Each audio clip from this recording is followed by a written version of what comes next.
Good afternoon, everyone. I'm Kelly Callahan, the grad assistant for Military Affairs Veterans Resource Center here at NSU. And today we have Lieutenant Tiago Goncalves. I don't know if I said it right. He can correct me. Who represents the Coast Guard for South Florida and Puerto Rico region, and is going to provide some information about different commission or about the Coast Guard as a whole and a unique program, the CSPI program, which allows students to commission after they graduate with their bachelor's. So it's all you, sir. Thank you for All being right, good afternoon. My name is Lieutenant Tiago Goncalves. Yeah, like that's the Portuguese last name, right? Goncalves. And then, like Kelly said, I'm the new officer recruiter for the Coast Guard here in Central and South Florida and Puerto Rico and regions, right? The Virgin Islands and those islands in the area. Yeah, so mainly my focus here is to identify, quality candidates for the Coast Guard Officer Candidate School, and more specifically for the CSPI program, right? So the CSPI program is the College Student Pre-Commission Initiative. With that being said, is once the candidate, the person is identified and go through a pre-screening process, and that person complete a package and submit it to our panel for acceptance, right, to be selected. Once that person is selected, we will pay up to 2 years of that person's college tuitions, and that will include books and any other school fees. And on top of that, we'll give you that person a rank as E3 for the time being, plus the locality pay. So roughly here in South Florida, we're talking about $4,000 a month as a salary and locality pay for that student, just to go to school and get the bachelor's. Once that bachelor's is completed, we'll send that student right to the officer candidate school, and they will endure 17 weeks training and graduate as an officer level 1 in the Coast Guard, right? And they can be sent anywhere in the United States, and the salary will vary based on the location. So roughly, if the person returns to South Florida, they were looking at about $6,000 a month, and that's all after taxes. So, and I think is a very unique opportunity. It's not for everybody, but I think all the students, especially from NSU, like they will have a great chance to be selected. Yep. Any question? Yeah, sir, can you be, because our office deals with a lot of people who are currently serving or are prior service. Are they eligible to apply for the CSPI program? So for CSPI program, right? If you are prior enlisted or you are just a civilian, you also eligible to apply, right? So what happened is, as a prior enlisted, right, you gotta be going to school full time. You of course, with COVID, a lot of the full-time classes became online, but but that doesn't matter, right? When I'm talking about full-time student and going to school, you got to be attending the school. If you pick a program that's only online, whether it's COVID or not, then that program does not qualify. So for prior enlisted, what happens is, if they're selected for the program, they will have to hold that rank of E3, right, enlisted level 3. So if you had a higher rank in an enlisted side, right, as a prior enlisted, you have to drop to that rank until you graduate from school. So some people get selected, they only have like a year left of school or 6 months left. So again, it's up to 2 years. Also, we have another program called CSPI student loan repaying program. So what that means is if you graduate from for example, from NSU with a bachelor's, you have up to 2 years to apply for the CSPI program. And then if you select it, we'll pay for the last 2 years of your school. So that's another interesting program. It's just a little faster pace because you already graduate from college. So all the trainings that you need to be done prior to go to the officer candidate school will be done in a shorter period, but it's the same idea. Awesome. I didn't know about that program. So I just want to make sure I heard you right. So there's two different programs. One, you are currently a full-time student and you can apply for up to a 2-year like scholarship. Yes. And then the other option is with you already graduated and within a 2-year time frame, you can apply for the CSPI loan repayment program. And both Yes. programs in essence gives you a commissioning. Yeah, both programs are, the goal is to keep the student in school, make sure they get a bachelor's, or if they already have a bachelor's, then after that, we send them to officer school, right? Give them a commission. For the second one, right? There was always waivers for everything, but for the second one, if you already have a bachelor's, we'll pay up to $60,000.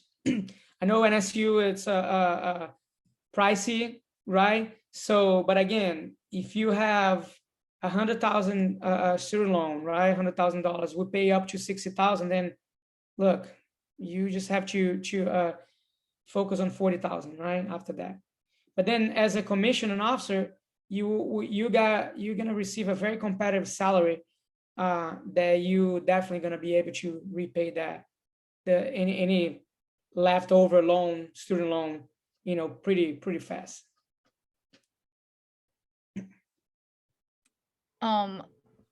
When do you go to officer school? Like after you graduate? Yes. So usually we have every year changes. It's based on how many officers the Coast Guard needs for that year. But usually we have 2 officer classes. One is usually in July, and then the other one I believe is November or December. Give or take a month or 2 every time. So what happened is, like, once you graduate, let's say you graduate in I don't know, December, right? And you graduate after that class, the officer school class, right? So then you go to the following one, which is following July. So then what are you gonna do? You become a full-time active duty enlisted, right? Well, you already was. And because since you don't have to go to school, a lot of people take advantage of that time to go to specific units to learn different jobs, so they can kind of see what the different areas are, and it help them find their path once they get a commission after the officer school, right? So they become a full-time Coast Guard, right? Which is 8 o'clock in the morning to 3 o'clock in the afternoon job. Not bad at all. Yeah, those are a lot shorter hours than the Army. So depends on the job, right? But yeah, look, me, I work from home. I do my own hours, so then I can even say that it's less than that, or maybe more. So when they get accepted for the scholarship and they enlist as an E3, are they given a job at that point? A specific job or military occupation specialty? no. So for the Coast Guard, right, very different than other branches. once the person is selected, right, we send them to boot camp for the first boot camp available after the selection, right? So, and usually it's not going to conflict with the students' school curriculum. So we usually send them in the summer, summer break, or the winter break, right? And then they come back as an E3, and all they have to do is give 4 hours of their life a week at the recruiting office.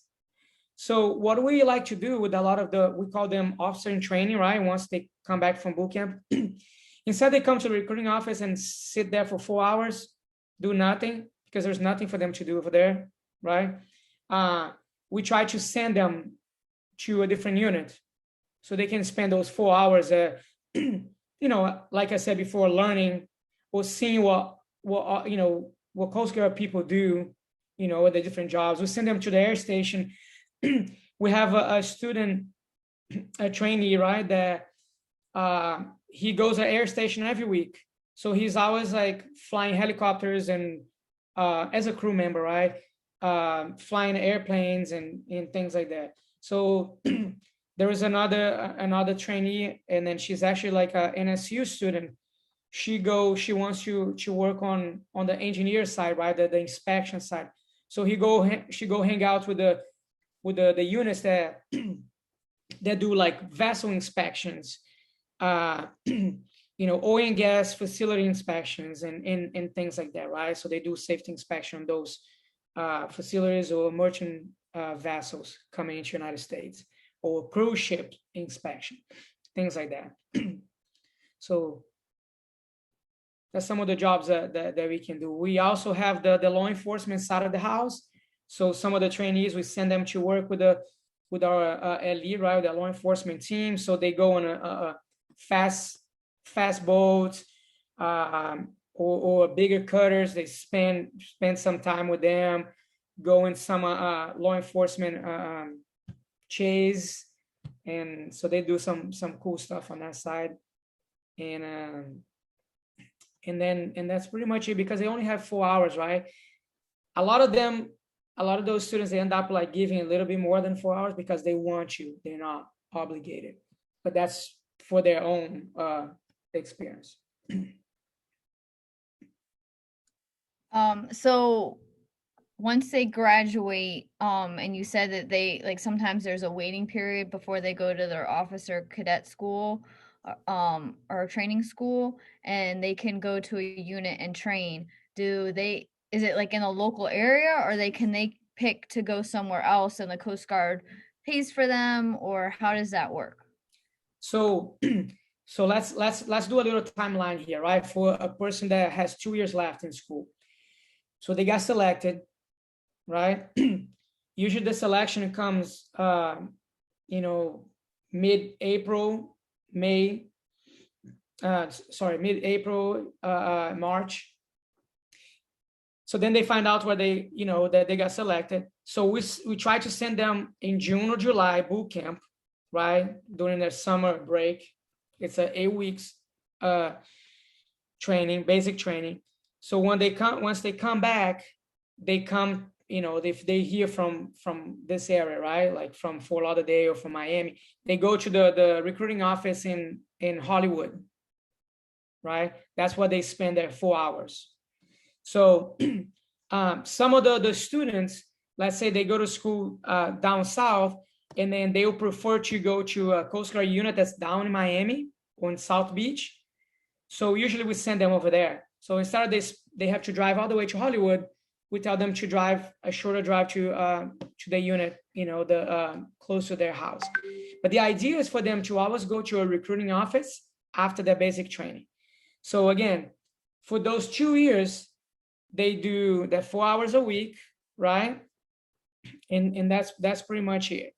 Every time you have a summer break or winter break, especially during the summer, we offer them a summer training. So they got selected to go to, like, for example, Melanie Longo, right? So she's an NSU student. She got picked up. She has family in New York.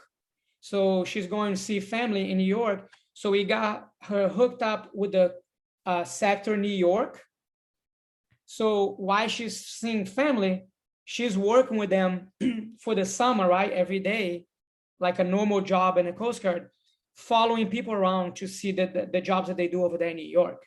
So you kind of pick where you want to go if they have an availability, or we pick for you and you accept or not. So if we pick, we pay for your stay, we pay for they go per diem, right? You pay for your daily food, and it's all based on your rank too and the location.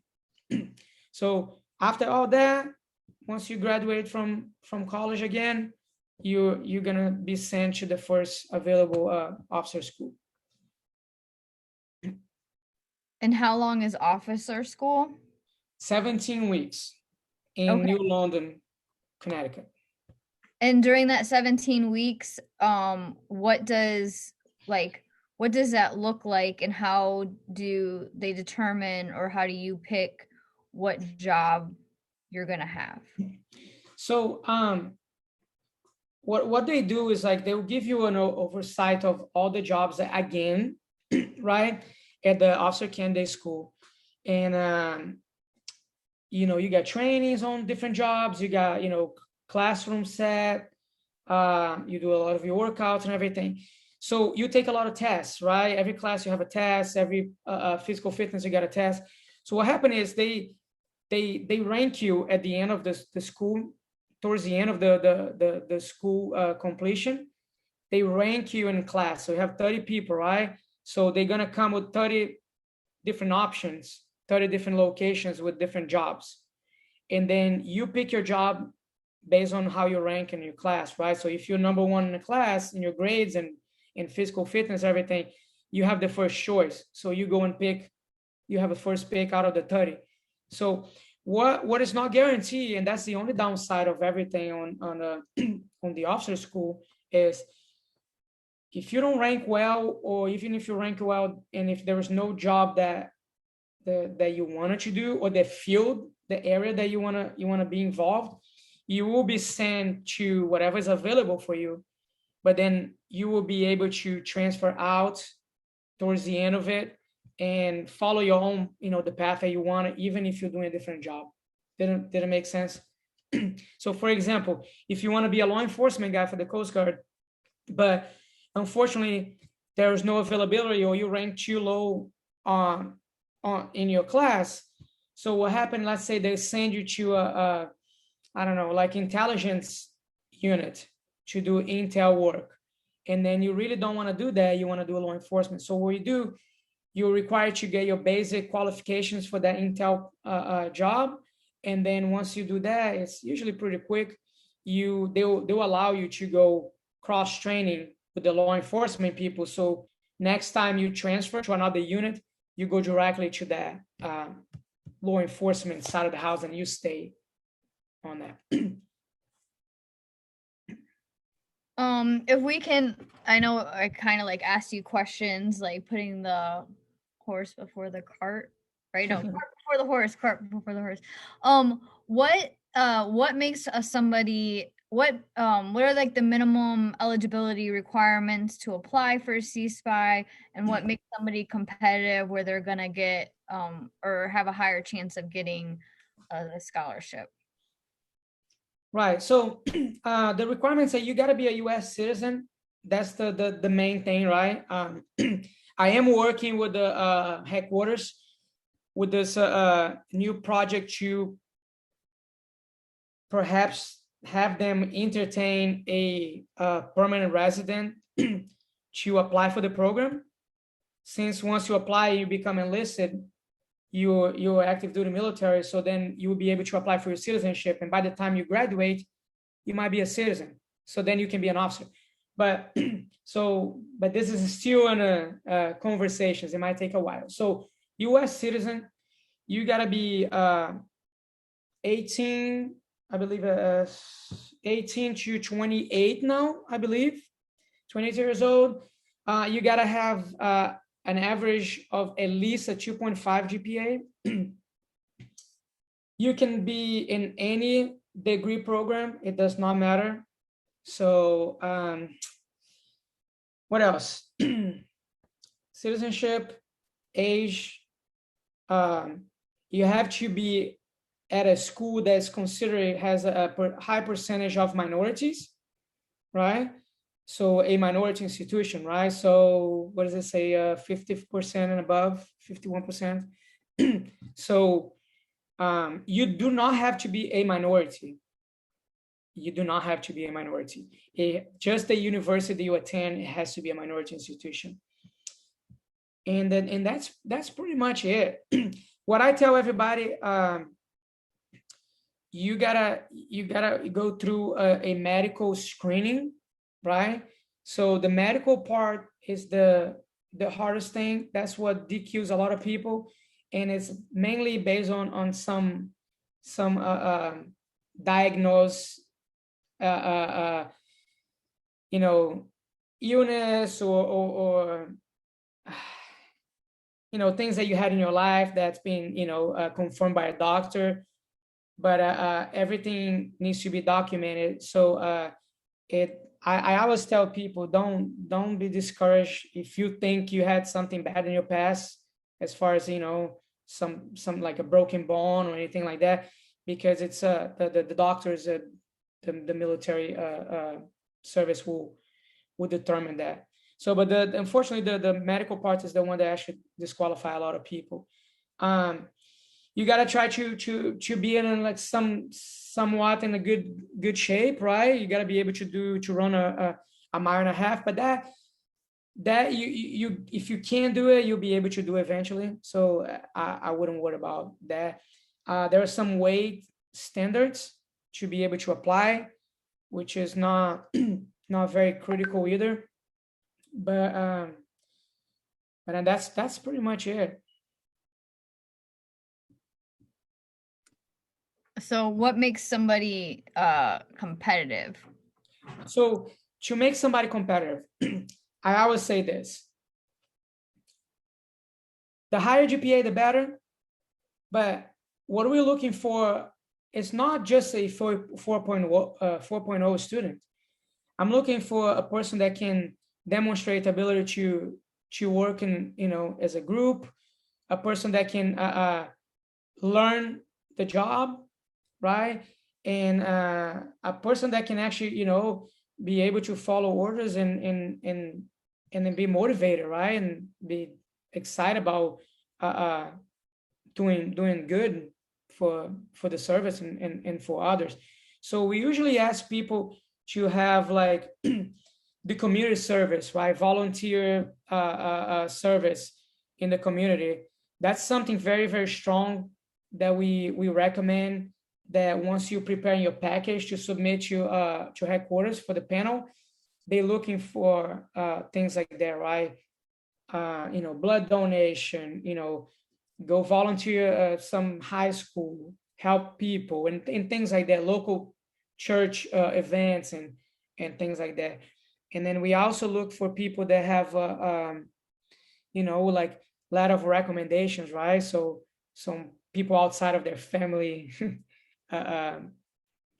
like maybe a coach or like somebody that they know that actually know about something that they did that's good.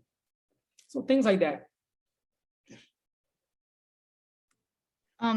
Is there a certain amount of scholarships that are available every year?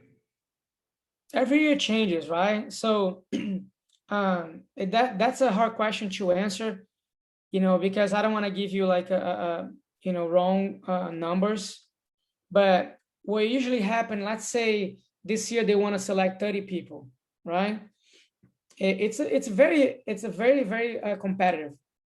But so this year I think it was I don't know how many, 20, 30 people they selected, and then they select them as a primary, and then they have an extra list of alternates, right? So this year they cleared the alternate list. So they not only brought the primary, but they decided, why we need more people. So I know I have a student from, I believe it was UCF, that got picked up. She was number 12 in an alternate list. So we got here in Miami, we got a student that was number, I think, either 10, 11. So they cleared the alternate list. So there is a possibility, right? But some years they just pick that, the certain people that they want 30 or 40 or, and then, and that's what happened. It's just hard to tell. They're the ones deciding up there in Washington, D.C.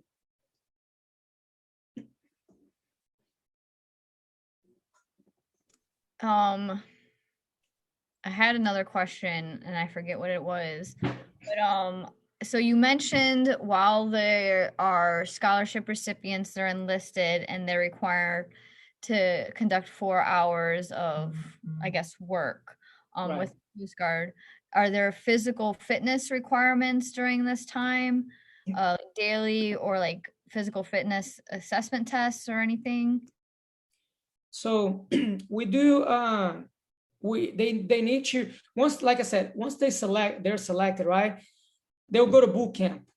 So there is a standard of numbers of push-ups, sit-ups, and then the mile and a half that they need to be within those standards, right?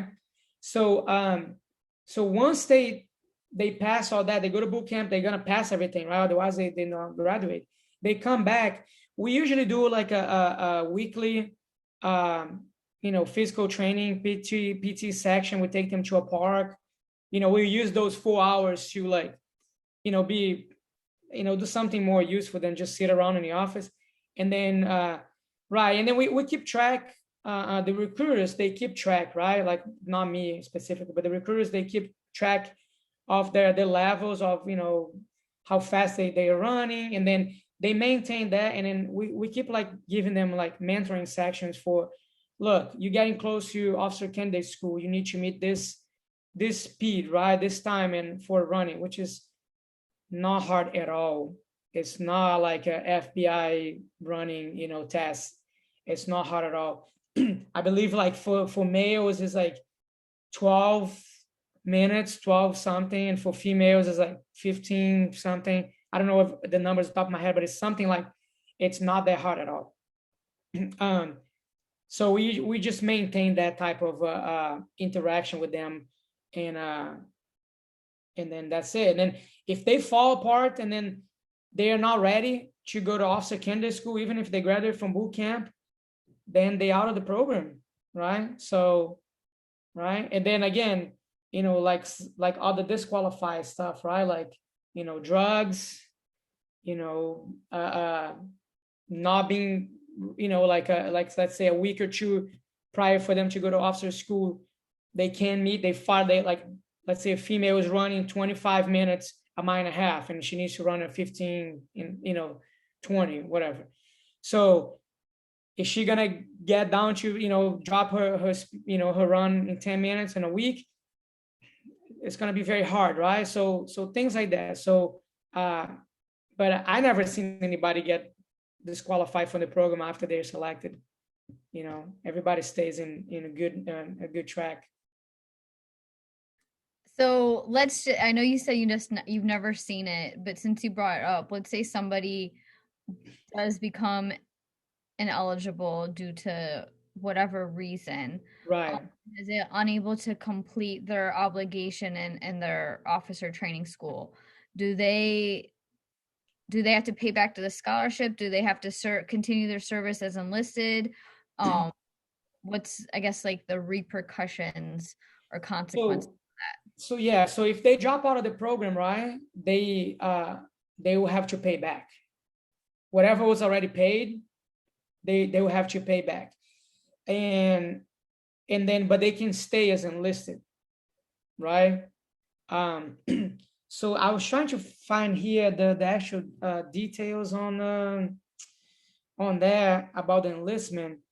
I know that we pay for the 2 years of school. Once you graduate from officer school, you're obligated 3 years of service, which is nothing, right?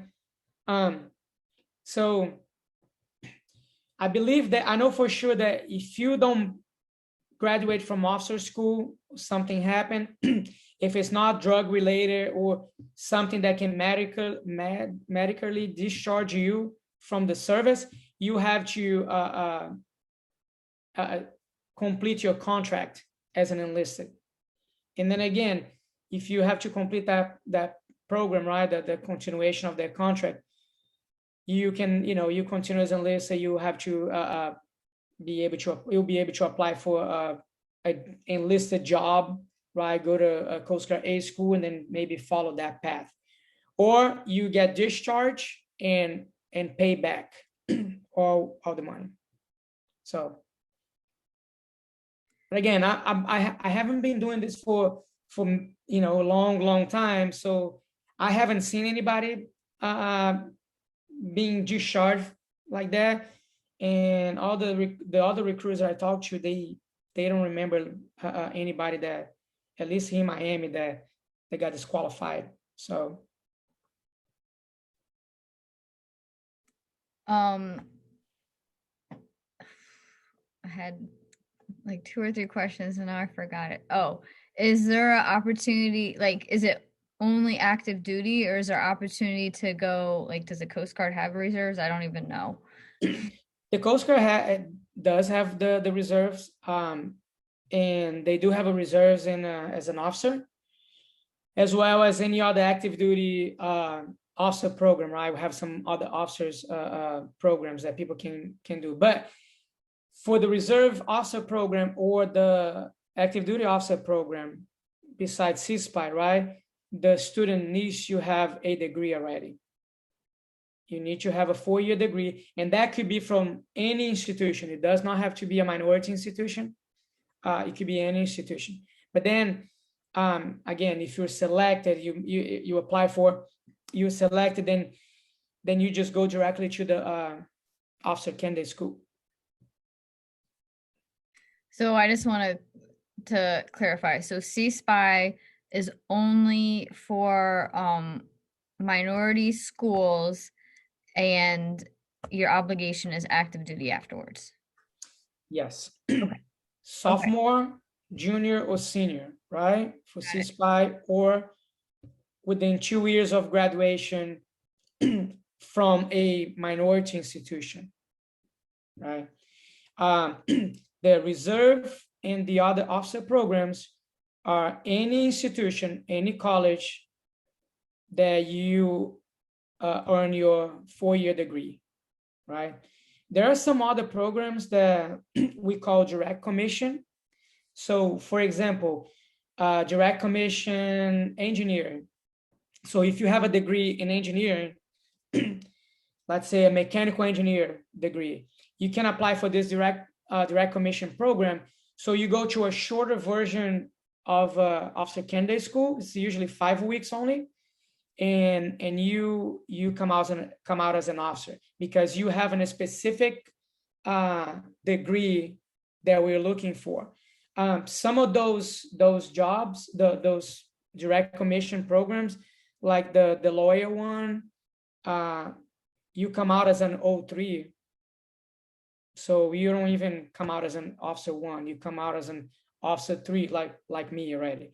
So because with the law, you got your JD, right? Like your doctors in law. So they hire the programs, the degree, right? And of course, based on our demand, then they hire the rank only for direct commission programs. And then is CSPI only for undergrad, or can you be in a master's program and receive it? Only for undergrad. However, let's say you complete your undergrad and you're within your first year, right? Or within that, let's say you're within your first year of your grad school, right? You can still apply for CSPI, and you apply for the CSPI for the repayment loan. But again, the payment will be only for the years that you're in undergrad, not for the master's. Okay. And then, so I know you mentioned earlier for the CSPI loan repayment, it's only up to $60,000. Is there a cap on the tuition for CSPI students that are currently enrolled in a full-time university? They never gave me the answer on that. At the moment, they don't have a cap. So I know it's not the best answer to give, but last time I talked to them, there was no cap. So that doesn't mean they can change that. but I would say that it would be at least 60,000, but I think it's the full 2 years. That's my own personal opinion, and based on all the officers, the students that went through the program, they got paid everything. So Okay, perfect. I know we covered a lot, and you provided us with a lot of useful and good information. Like, I mean, I'm biased because I'm already in the military, obviously, but I think it's a great program, and hopefully we can continue to help spread the word out. But I don't think I have any other questions. Did you have any final comments or thoughts or anything? no, and like you said, I'm also biased, right? Um, in my situation, I was not, I'll say, fortunate enough to to have the opportunity when I started. I did not know about it. Nobody told me, so I went through the enlisted process, right? I was enlisted for a few years, and then I applied for the officer program uh, while I was already in the service. But if I knew about this program, I would jump into it, like, no doubt. Again, I like to tell everybody, like, I'm not a recruiter, so I talk to the students and the staff about the program. I don't have a quota. We have enough people applying for officer programs all the time. Uh, Different than the recruiters in the recruiting office, they need numbers. I don't. I'm here just to pretty much talk about the program and then make that selection. I'm the one pre-screening the students, and I just want the best of the best to work side to side with me. So so I always tell people, apply for, let's sit down, let's talk. If you need a one-on-one time, I come to the university, we can sit down and talk and then explain more about it, the things that actually the Coast Guard does, and then what possibly be doing in your career. Think about that. If you join at 19, 20 years old, 39, 40 years old, you eligible for retirement, and that's pretty nice. And you be retiring pretty well, having a very good amount of money a month, and you're still young enough and full of qualifications and perhaps more degrees and grad schools and all that, and you can still make a lot of money on the outside afterwards. Companies like to hire military people, right? that they like the traits, right? The characters and all the skills we bring to the company. So I think it's a good opportunity. So you just reminded me of two additional questions. So what does the process look like and how long does it take to apply? So we have a panel every year, right? So for this year, our panel to make the selection is in February 2022. So if the the student wants to apply, this is the perfect time. I usually recommend them to start now, because their package would not do to the recruiting office, right? They're the ones that actually submit the whole paperwork and everything to headquarters. It would not, it would be, let me see here. It's due to the recruiting office in November. No, actually no, December 27th, 2021. So, but because of a lot of paperwork and documentation that you need to provide, I always recommend people to start like no later than, I don't know, October, September. If you want to start in August or July, even better, because the sooner you finish the package, the better it is. A lot of people have, like, let's say they have some medical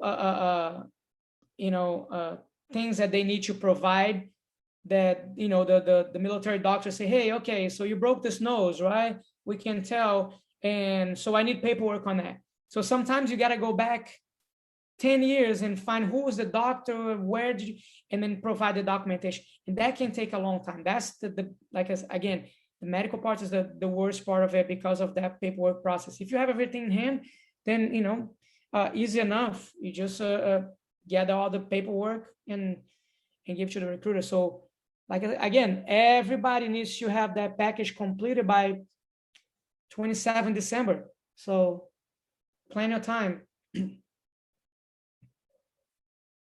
Great, good to know. Well, sir, thank you so much for this information that you provided today. We will post this on YouTube. Right now I'm going to stop recording.